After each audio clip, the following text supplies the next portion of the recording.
It's not that I can't understand that movie critic Bill King didn't like Monty Python, I just don't understand why he even watched it.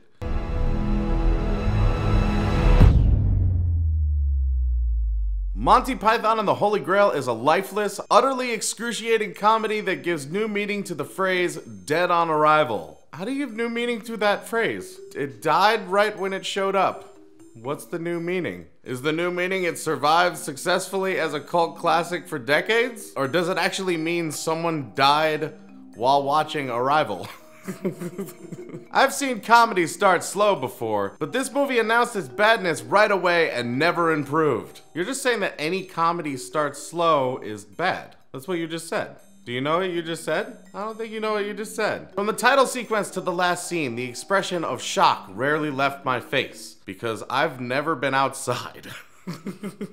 As the opening credits went by, an overwhelming sense of doom swept over me. There's a joke about a moose, then another, then another, then another, and clearly, you have a fear of moose. Why else would you think there was doom?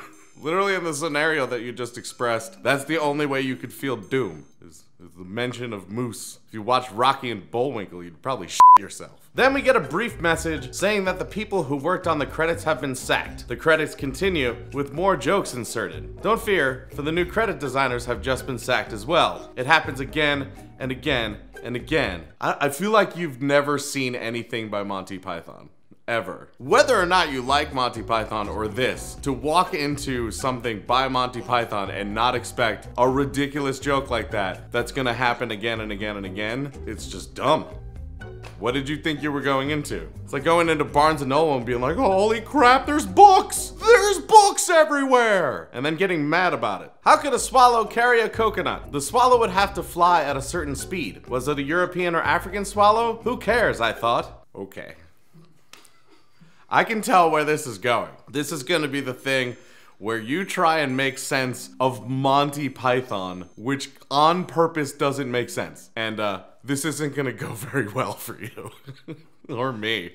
The joke isn't funny, but the movie just beats the joke to death. This is the movie's routine throughout the entire running time. That one joke, or just beating jokes to death? That was confusing. The script, by the Monty Python comedy troupe, introduces jokes that aren't funny to begin with, then desperately tries to draw comic inspiration from them. The failure rate is extremely high. Unless you're high. Then that success rate through the damn roof. Probably. I don't know. Sir Robin sees a three-headed knight blocking his way. The three heads argue with each other, and before they realize it, Sir Robin has left. This sequence gave me the only laugh in the movie. That's really weird. That's like the least popular scene in the movie. That's really strange. Isn't it? The only thing I love about going to Wendy's is their fountain soda collection. No, not the chili or the burgers or the Frosty. Nope.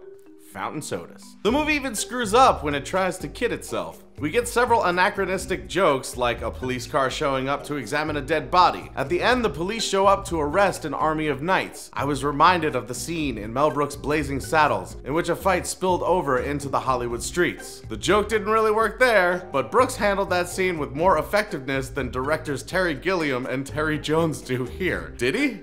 'Cause you just said it didn't work. Like he effectively did something that didn't work. That carpenter built a house, and it fell down. That other carpenter built a house, and it was nicer. And it also fell down. You still don't have a house. Another failed attempt at humor comes when some of the jokes do drag on. Characters within the film say to get on with it, but even this joke is overused. This movie can't do anything right. I'm still trying to figure out why you saw this movie. It really doesn't make any sense. It's one thing to not like this movie or not like Monty Python, but like, why'd you go at all? I don't get it. On the basis of this film and Monty Python's The Meaning of Life, I can't understand the popularity of the comedy troupe. Well, there it is. You went to a thing you knew you weren't going to like because you already don't understand it or like it, and then you say it's crap instead of saying you didn't like it because you just don't like that. That's like hating children and then having a kid on purpose, because that could happen on accident.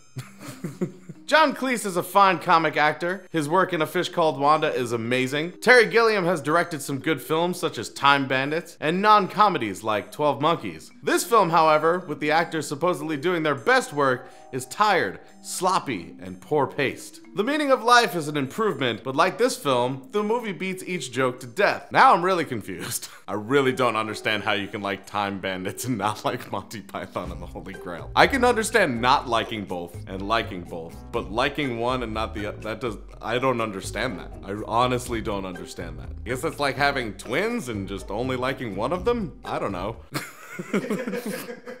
It's strange. On television, I occasionally see offers for a video collection of Monty Python's Flying Circus, the troupe's television series in the 1970s. I've never laughed at the clips. On the other hand,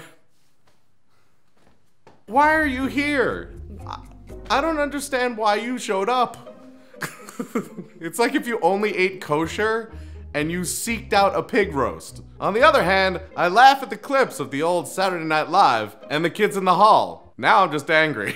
If you want to talk about people beating a joke to death, wow. There are bleeding jokes on the ground everywhere in front of the studio where they filmed Saturday Night Live. I do like the British humor, but Monty Python for me doesn't represent any kind of achievement. I'll watch Benny Hill any day of the week over Monty Python. This isn't a joke. Monty Python is not British humor. Monty Python is Monty Python humor. So just going, I like British humor, but I don't like them means literally nothing. So make sure you guys let us know in the comments what movie we should do next and what you guys thought of this review. If you want to see a couple more videos from us, you can click right over here. And also if it's your first time here, make sure you hit the subscribe button, hit that little notification bell to make sure you get notified every time we have a video. And until we see you next time, geek out and game on.